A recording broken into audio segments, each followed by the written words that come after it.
حضرت بابا فرید گنج شکر کا وہ واقعہ مجھے یاد آیا. ایک مفلس غریب آدمی پہنچا حضرت بابا کی بارگاہ میں اور اس نے اپنے افلاس کا جب معروضہ پیش کیا تو ایک مرغی کا انڈا وہ سامنے رکھا ہوا تھا. حضرت بابا فرید نے سورہ اخلاص پڑھ کر دم کر دیا, وہ سونے کا ہو گیا. وہ انڈا اسے دے دیا. یہ صاحب نے سوچا کہ بہت اچھا ہوا, سونے کا بنانے کا طریقہ بھی مل گیا, آسانی سے لے کے بیٹھ گئے. کئی انڈے رات کو اور دم کرتے کرتے رات بھر بے دم خود ہو گئے. انڈا کیا ہو, سونا کیا ہو, سنہرا بھی نہیں ہوا.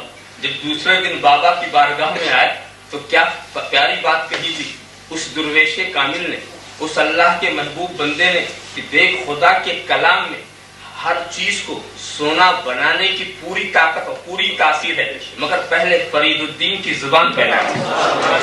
جب ایک ولی کی زبان کی برکت شامل ہو جائے کلام میں تو اس کا فائدہ ہی کچھ بڑا نرالا ہوتا. ایک بات اور ہم آپ کو بتائیں, وہ نرالا کیا, اس فلسفے کو میں سمجھاؤں تو شاید بات واضح ہو اور تھوڑی دیر کے لیے سنجیدگی سے اس پر آپ غور کریں. اللہ کا کلام اللہ کا کلام مگر گزرتا ہے ہماری زبان سے, اسی زبان سے گزرتا.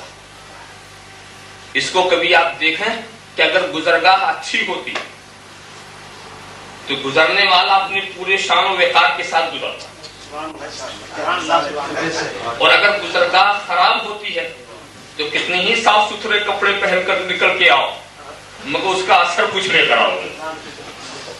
تو گزرگاہ کی بہت اہمیت ہوتی. میں اس کو ایسے سمجھاؤں, ایک بوٹی ہوتی ہے, اس کو ہمارے ہاں گڑ مار کہتے ہیں, ایک پودا. تو وہ گڑ مار کو اٹھاؤ, اس کی ایک بوٹی لے لو, اس کا کوئی ٹہنی توڑ لو یا پتی توڑ لو اور زبان کے اندر چبا دو, اور چبانے کے بعد پھر شکر پھانکو. تو جس وقت شکر منہ میں آپ رکھیں گے تو شکر بالکل ریت معلوم ہوگی, یعنی اس میں قطعی مٹھاس نہیں, حالانکہ شکر کی حقیقت میں مٹھاس ہے, شکر کی حقیقت کے اندر مٹھاس ہے, مگر اس وقت جب پھانکو گے تو شکر ایسا لگے گی اس کا ریت پھانک رہے, اور منہ کو صاف کر لو تو شکر کی مٹھاس ظاہر ہوگی. تو یہ نہ سمجھو کہ مٹھاس نکل گئی, بلکہ فضا اتنی خراب منہ کی ہے کہ مٹھاس ظاہر نہیں ہو رہی.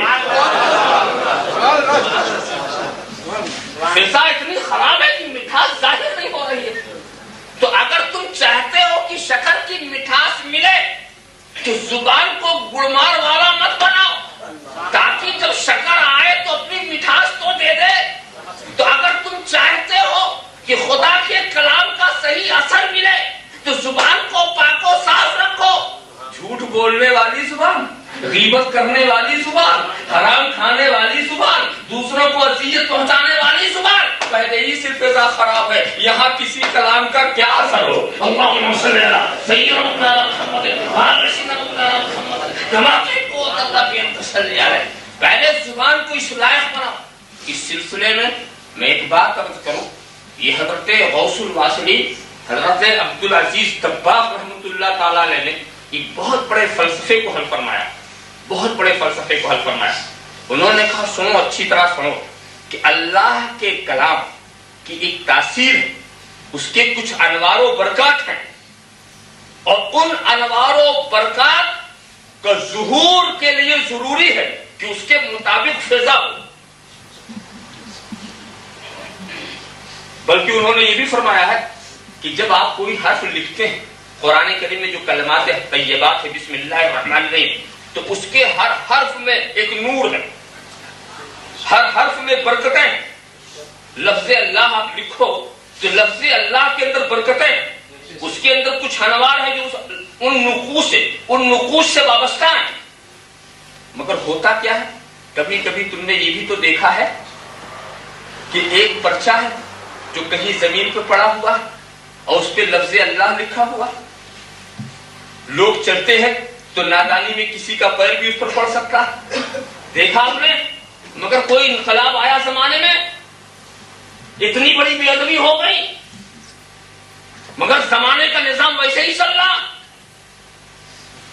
تو حضرت عبدالعزیز دباغ کہتے بات یہ کہ رب تبارک و تعالی اپنی کائنات کے نظام کو جب تک چاہے گا چلائے گا، تو اس کے لیے انتظام یہ فرمایا کہ اگر لفظ اللہ یا کوئی متبرک لفظ اگر زمین پہ گرتا ہے تو اس کے جو انوار و برکات ہوتے ہیں رب تبارک و تعالیٰ اسے سلب کر لیتا ہے۔ اب وہاں سیاہی کے سوا کچھ بھی نہیں ہے، اب وہاں سیاہی کے سوا کچھ بھی نہیں ہے۔ اگر وہ لفظ پورے انوار و برکات کے ساتھ ہوتا تو اس کی توحید سے قیامت آ جاتی، توحید سے قیامت آ جاتی۔ اگر پورے انوار و برکات کے ساتھ قرآن پڑھنے والوں، اگر تمہاری زبان پاک و صاف نہیں ہے تو قرآن کے کلمات نکلیں گے مگر انوار و برکات کو خدا سلب کر لے گا، صرف الفاظ ہی نکلیں گے، اس لیے کہ اگر انوار و برکات کے ساتھ نکلے تو تمہاری زبان چل جائے گی، تم اسے برداشت نہیں کر سکتے۔ اس لیے جیسی فضا چاہیے تھی وہ تو انہوں نے بنایا ہی نہیں، جیسی فضا چاہیے تھی یہ خدا کی رحمت ہے کہ ان سے انوار و برکات لے لیتا ہے، مگر بزرگان دین کی زبان مصفا مجلہ پاک و صاف، اس پر جب قرآنی آیات کا توارد ہوتا ہے تو وہ پورے انوار و برکات